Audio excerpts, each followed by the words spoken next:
Praise the Lord. கர்த்தருடைய நாமம் மகிமைப்படுவதாக. நமக்காக உயிருக்கு போதிப்பாய், பலமிக்க கர்த்தரை போதிப்பாய். கர்த்தரை நம்பி வாழ்ந்திருப்பாய், காலமெல்லாம் செலுத்திருப்பாய். என்ன ஒரு அருமையான இல்லையா? ஸோ நம்ம கர்த்தரை நம்பி வாழ்க்கை வாழும்பொழுது அந்த வாழ்க்கை பிரித்தோம். ஈசாக்கு விதை விதைக்கிறார், 100 மடங்கு அறுவடை கர்த்தர் காண செய்கிறார்.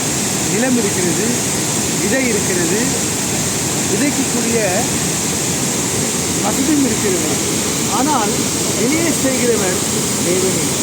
அறுவை நம்பிக்கையோடு பிள்ளைகளே, ஈசாக்கு ஆண்டவரிடத்தில் விண்ணப்பம் பண்ணி ஆண்டவர் சொன்னாரு, அந்த விதையை ஆசிரியத்து கொடுக்கிறாரு.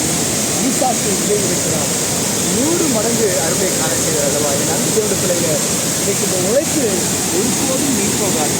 ஆகவே நீ கர்த்தரை நம்பி எதை செய்தாலும் அவரே நம்பி செய். கர்த்தர் காரியங்களை கைகூடி வர பண்ணுவார். ஏனென்றால் இஸ்ரவேலை ஆசீர்வதிப்பதை கர்த்தருக்கு முடியும். உங்கள் வாழ்க்கை ஒரு செழிப்பான தோற்றத்தை போல மாற்றுவார். 100 மடங்கல்ல, 1000 மடங்கு அறுவடை காண செய்வார். இடம் கொள்ளாமல் போகும் மற்றும் சகல ஆசீர்வாதத்தாலே நீங்கள் நிரப்ப நல்லவராக. God bless you.